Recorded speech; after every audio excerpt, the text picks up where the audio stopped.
Hello friends, स्वागत है आपका आज के इस वीडियो में। तो फ्रेंड्स, आज के इस वीडियो में आप देखेंगे हिंदी साहित्य से संबंधित कुछ महत्वपूर्ण प्रश्नोत्तर।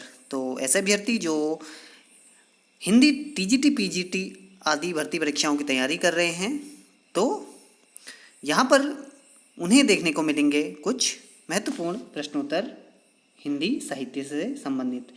तो चलिए बिना किसी देरी के शुरू करते हैं आज के प्रश्नोत्तर।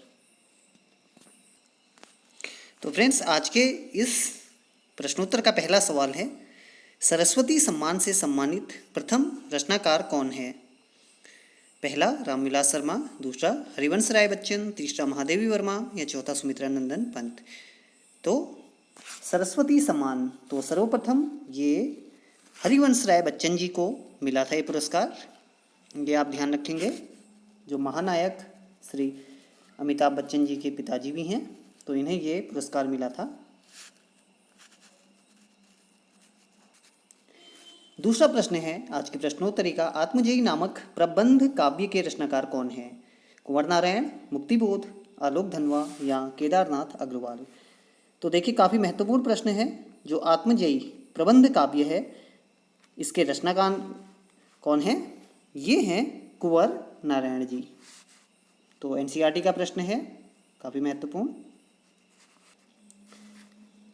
तीसरा प्रश्न है, प्रयोगवादी कविता का आरंभ कब से माना जाता है? सन 1936, सन 1943, सन 1947 या सन 1950। तो देखिए, जो प्रयोगवादी कविता है उसका आरंभ कब से माना जाता है? सन 1943 से। और 1943 से ही तार सप्तक भी शुरू हुआ था, ये भी ध्यान दीजिएगा। जो पहला सप्तक था 1943 से।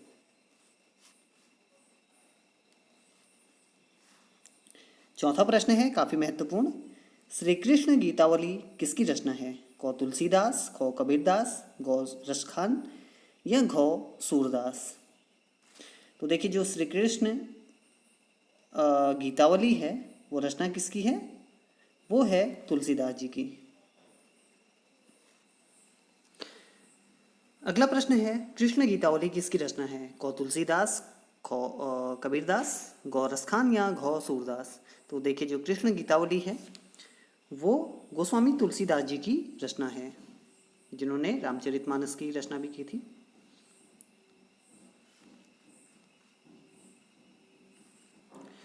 अगला प्रश्न है काफ़ी महत्वपूर्ण, पांचवा, किस रचनाकार को वर्ष 2009 का ज्ञानपीठ पुरस्कार मिला? क अमरकांत, ख केदारनाथ सिंह, ग श्रीलाल शुक्ल या घ क व ग दोनों। देखिए, जो 2009 का ज्ञानपीठ पुरस्कार था वो अमरकांत जी और श्रीलाल शुक्ल, इन दोनों को संयुक्त रूप से मिला था। तो हमारा ऑप्शन घ सही हो जाएगा, यानी कि क व ग दोनों को। अगला प्रश्न है, नवजागरण का अग्रदूत हिंदी के किस लेखक को कहा जाता है? रामचंद्र शुक्ल, हजारी प्रसाद द्विवेदी, जयशंकर प्रसाद या भारतेंदु हरिश्चंद्र। तो देखिए, भारतेंदु हरिश्चंद्र जी को नवजागरण का अग्रदूत कहा जाता है, ये आप ध्यान देंगे। और देखिए, जो भारतेंदु हरिश्चंद्र जी हैं, इन्हें 1880 में भारतेंदु की उपाधि मिली थी। और किसके द्वारा दी गई थी? काशी के विद्वानों द्वारा। सातवां प्रश्न है, द्विवेदी युग का नामकरण किसके नाम पर हुआ है? क शांतिप्रिय द्विवेदी, महावीर द्विवेदी, महावीर प्रसाद द्विवेदी, हजारी प्रसाद द्विवेदी या कोई नहीं। तो देखिए, जो महावीर प्रसाद द्विवेदी जी हैं, तो इनके नाम पर ही द्विवेदी युग का नामकरण किया गया है। तो आंसर हो जाएगा महावीर प्रसाद द्विवेदी जी। और महावीर प्रसाद द्विवेदी जी सरस्वती पत्रिका के यशस्वी संपादक भी थे, कई बार पूछा जाता है। अगला प्रश्न है, खड़ी बोली हिंदी का पहला महाकाव्य है, कौन सा है? कविता कौमुदी, उद्धव शतक, प्रिय प्रवास या लोकायतन। तो देखिए, जो खड़ी बोली हिंदी का पहला महाकाव्य है वो किसे माना जाता है? वो है प्रिय प्रवास। और प्रिय प्रवास के लेखक कौन है? इसके लेखक हैं अयोध्या सिंह उपाध्याय हरिऔध जी। और ये भी ध्यान दीजिएगा, इसमें कितने सर्ग हैं ये आप मुझे कमेंट के माध्यम से बताएंगे कि प्रिय प्रवास में कितने सर्ग हैं। 9वां प्रश्न है, इतिवृत्तात्मकता किस काव्य युग की प्रमुख विशेषता है? भारतेंदु युग, द्विवेदी युग, शुक्ल युग या छायावादी युग?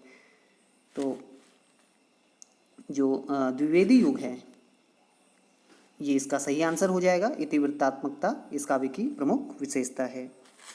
और द्विवेदी युग का नामकरण किसके नाम पे किया गया है? आचार्य महावीर प्रसाद द्विवेदी जी के नाम पर। अगला प्रश्न है, कामायनी को छायावाद का उपनिषद किसने कहा? क डॉक्टर नगेंद्र, ख मुक्तिबोध, गौ महादेवी वर्मा या घ शांतिप्रिय द्विवेदी? तो इसका सही आंसर हो जाएगा घ शांतिप्रिय द्विवेदी जी। इन्होंने कामायनी को छायावाद का उपनिषद कहा था। तो फ्रेंड्स, आज का जो आखिरी प्रश्न है वो आप लोगों के लिए है। इसका आंसर आप कमेंट के माध्यम से देंगे। हिंदी काव्य की आधुनिक मीरा किसे कहा जाता है? तो इसका जो आंसर है वो आप कमेंट में देंगे। तो फ्रेंड्स, ये थी आज की प्रश्नोत्तरी। तो इस वीडियो के बारे में आपके जो भी विचार हैं वो आप कमेंट के माध्यम से दे सकते हैं। तो जो भी यहाँ पर नए व्यूवर्स हैं जो तैयारी कर रहे हैं तो मेरे चैनल के साथ जुड़ सकते हैं। तो फ्रेंड्स, आज के लिए इतना ही। जल्द ही आपसे फिर से मुलाकात होगी एक नए वीडियो के साथ। तब तक के लिए धन्यवाद।